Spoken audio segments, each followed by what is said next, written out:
Well, hello, and welcome to Stop Let's Team Up, my Legion Adventure number 46, Starfinger. I blame Marty because now every time I read Starfinger, I hear Shirley Bassey, and it's all his fault. We're here to cover 3 issues because we got a single story and then a 2-parter, so I thought I'd lump them together because they're both famous stories. We're going to be covering Adventure Comics 334, 35, and 36, The Unknown Legionnaire, and then the Starfinger 2-parter. And I'm excited about it. So let's get started. Let's start with Adventure Comics 334. Cover date July 1965. Kurt Swan, George Klein, John Lettero's cover. Got a banner that says, "We'll give you all the clues, and can you guess the identity of the Unknown Legionnaire?" And then there's a statue of the Unknown Legionnaire, and it's on the front of on the pedestal. It says, "In honor, the Unknown Legionnaire, the greatest superhero of all time." Superboy's trying to look under the lead mask, and he's saying, "I'm baffled, Light Last. The statue, like the real Legionnaire, wears a lead mask." And then Light Last goes, "The statue honors the mystery youth who saved the Legion. Who is she, Superboy?" And Brainiac 5 is word blued, and I know he's one of us. The story is a 17-page story. It's The Unknown Legionnaire Part 1, and Part 2 is called The Secret of Unknown Boy. Credits is Mort Weisinger, editor, plotter, scripters Edmund Hamilton, penciler John Forte, inker Sheldon Moldoff. That's cool. Letter of Vivian Berg, Part 1 only, Milton Stamp, Part 2, Roll Call, Cosmic Boy, Saturn Girl, Phantom Girl, Chameleon Boy, Supergirl, Brainiac 5, Sun Boy, Superboy, Monel, Last, guest starring Prote 2. Synopsis. When the Legion visits Prote 2's home planet and views a statue honoring the Unknown Legionnaire, the heroes reminisce about an adventure which they met him. Just as the Legion members bid farewell to Supergirl, who is returning to the 20th century, they receive word that Dr. Norm Eldor, a criminal scientist, has escaped from the prison planetoid. After giving Supergirl data relevant to the case, the others go to Prote 2's homeworld, where Dr. Eldor has taken refuge and where the Protean inhabitants are aiding the criminal. When Cosmic Boy and Saturn Girl are menaced by the Proteans, a flying figure in a lead mask, whom they dub Unknown Boy, appears to save them. Meanwhile, Brainiac 5, Saturn Girl, Sun Boy have been captured by Eldor and the Proteans. They learn that the Doctor has convinced the Proteans that he is one of Lalorn, the super scientific people who colonized their world ages ago and treated the Proteans with an evolutionary ray before departing, allowing them to survive the natural disasters ruining their planet. Eldor now seeks the secret of the great weapon that Lalorn used to treat them. The captured Legionnaires are freed by their comrades, an Unknown Boy, and in the aftermath captures Dr. Eldor and convinces the Proteans of his evil intentions. Superboy then reveals his deduction that Unknown Boy is really Supergirl. The Maid of Might, her memory now restored, explains that she encountered red kryptonite, which erased her memory but allowed her to see through lead. Still seeking to protect her secret identity, she fashioned the Unknown Boy identity and used the data Legion had given her to aid them against Dr. Eldor. Since that time, Proteans have erected a statue in Unknown Boy's memory. I dug this. I don't think I'd read this one. I think I'd read synopsis of it and skimmed it. I don't think I'd ever really read it. The Forte Moldoff art's really good. It's really nice. I'm not real keen. I like my archives and all, and I like reading them like that. But I think this is something that would look better with a little aged Jello comic paper. I think it's a little too. I think maybe the reproduction this time. I'm kind of going, but the art's really good. There's some neat stuff going on. Superboy, the prison planetoid. There's a lot of Protean stories, and I'm really digging it. This is, something has happened in here. Their friend is in another costume story. The evil mad scientist. It's very basic. I think it's okay. It's not my favorite. I really want to. I don't have a whole lot to say about it. I like the Unknown Boy design. I think it's neat. It's very 1960s. And it's good to see Supergirl. I'm really enjoying... One thing about this read-through is I'm kind of embracing the Supergirl stuff. because I always kind of I thought, I just didn't, she wasn't around a lot in a lot of the comics I read. So it's neat to see her back in here. She's a good character, and it's neat to see her in the 60s and to see her in this era. I think this era is, her time to shine.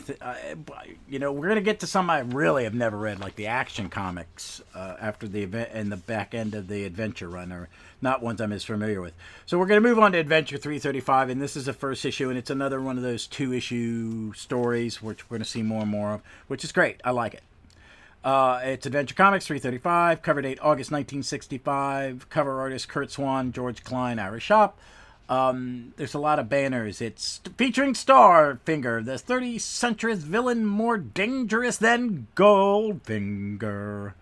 With a single gesture, makes a Phantom Girl a permanent phantom, turns Matter Eater Lad to metal, shrinks Colossal Boy to tiny size, blasts Superboy with kryptonite rays, makes Light Last super heavy. It's a great cover. I love it. This is Starfinger, 16-part page story. Part 1 is called Starfinger. Part 2 is Starfinger Against the Legion. It's the same creative team as last issue, except the only letter is Milton Snap-In. The roll call is Cosmic Boy, Phantom Girl, Invisible Kid, Colossal Boy, Starboy, Brainiac 5, Superboy, Sunboy, Ultra Boy, Mon-El, Matter Eater Lad, Element Lad, Light Last, Lightning Lad, and we get to see... Cosmic Boy's parents in here. This is the first appearance of Starfinger. And anything else? No new things? This issue included a text feature, Meet the Legionnaires Brainiac 5. I wish I did have that. It's not in the... They should have put it in here. Oh, that would have been nice. But here we go with the synopsis for part 1 of this 2-part story. After visiting Lightning Lad, whose robot arm is being studied by Dr. Hanscom in a medical center, the Legion is assigned by Science Police Chief Wilson to bring Thomas Keene and his Rejuvenum to the United Planets on Earth. Keene, an Earth prospector, had discovered the mineral which rejuvenates everyone who eats it on a wild planetoid. Upon arriving at Metropolis Spaceport, the Legionnaires are attacked by a flying costume figure calling himself Starfinger, with the ability to project various rays from his right arm. He and his men almost make off with the Rejuvenum, but are stopped by Sunboy, who makes it too hot to handle. Starfinger creates a diversion by setting a freighter on fire and escaping. Starfinger's next scheme is to invade Metropolis television station and announce that he will destroy the 7 wonders of the 30th century unless the Rejuvenum is turned over to him. The Legion immediately splits into teams to protect each wonder. That's what super teams do. They split up to protect. At the first wonder, Sun City, Saturn Girl, Colossal Boy, and Starboy are on guard when Starfinger attacks, and in the ensuing battle, Sun City is saved by Starboy, but Starboy is gravely injured. Element Lad, Sunboy, Invisible Kid, Cosmic Boy arrive to retrieve the fleeing Starfinger, but fail to capture him. At another wonder, the lofty Stratosphere Laboratory, Ultra Boy, Matter Eater Lad, Phantom Girl see Starfinger coming and summon the other Legionnaires for help. Sunboy stops them all with his various rays as he flies off. Saturn Girl reads his mind and learns he is one of them. So we're going to skip. Everything's the same for the next issue, which is Adventure 336. So I'm going to read that synopsis because everybody else is in there. And then I'm going to talk about the 2 issues. Brainiac 5 cures the Legionnaires injured by Starfinger, and then they split into teams to guard the remaining wonders and search for the villain. Meanwhile, Starfinger remains in his base, plotting to destroy the 3rd wonder, Superboy. Superboy spots him heading to the global tunnel and alerts the Legionnaires guarding it. Cosmic Boy, Matter Eater Lad. All 3 heroes pursue Starfinger into the tunnel, only to discover they have been chasing a high-speed missile designed to look like the criminal. The real Starfinger then causes the tunnel to collapse, and the heroes barely escape. Ultra Boy is the sole guard at the giant Hall of Fame where Starfinger arrives to destroy the statue and uses his ultra strength in a futile attempt to keep them from falling. Seemingly crushed by the collapse of the statue, he survives, switching to invulnerability at the last moment. After posting extra guards at the remaining 3 wonders, the Legion sets out on an exhaustive, fruitless hunt for Starfinger's hidden base, while Superboy and Ultra Boy join Colossal Boy and Cosmic Boy in guarding the greatest wonder of them all, the Fusion Power Sphere. Brainiac 5 and Saturn Girl devise shields to force the force-proof substance inertian That's going to be big because Levitz uses the hell out of it. Saturn Girl distributes sees the Matter Eater Lad, Light Lass, and Chameleon Boy, who guard the wonder called the Reversed Waterfall. Starfinger strikes and the heroes pursue him. The villain eludes capture, and then the others are summoned from the two remaining wonders, the Wind Control and the Fusion Power Sphere, with the inertia and shields protecting. The Legionnaires force Starfinger to the ground and unmask him as Lightning Lad, whose robot arm, covered with flesh-like plastic, has been augmented with the super generators to project the various rays that are used against him. Saturn Girl senses Lightning Lad is under super hypnosis and breaks him free, whereupon he explains that the scientist experimenting on Dr. Hanscom is the real Starfinger. He had forced Lightning Lad to wear the costume like his own and attack the heroes to get the Rejuvenatum. They further learn that Starfinger's base is inside the Fusion Power Sphere, and when they hear the United Planets has given him the Rejuvenatum to save the remaining wonders, Superboy faces him in a showdown and saves the precious mineral. Hanscom is taken to prison planetoid. The Rejuvenatum is returned over to the government scientists, and the Legion dedicates itself to repairing the damaged wonders. Okay, that's the second two-part story we've covered recently, and there are going to be more of them, and that kind of becomes a format, especially when you get to Shooter. This is a story I probably read once or twice. I really am enjoying the Moldoff inks on John Forte. It's just nice. It does look nice. I think it also gives another... I think it adds another layer for me to John Forte's work, which I like. There's some dodgy anatomy and stuff like that, but I like this story. It again is the Legionnaire disguised or turned into or being another character, and the evil scientist. We're doing it a lot. I'm reading these in a lot quick succession, but I think as a kid, if you're getting this once a month, you would, and you're a little kid, you would forget you're reading the same plot again. I like Starfinger as a bad guy. It's a weird costume. I think it stays this way even in the 70s, and I think they might upgrade it, Giffen might upgrade it, but it's basically looks like the Michelin Man. He's wearing one mitten on his left hand, and he's got his bare right hand and beams shoot at his fingers, and he's got these pointy eyeballs. It's really weird. And he's got some henchmen, which really look like a Golden Age comic henchman. That's striking me. But he's doing all this bad stuff. He's attacking the Wonders. He tries to take over the TV station. They're disguised as robots, and they shake off their armor.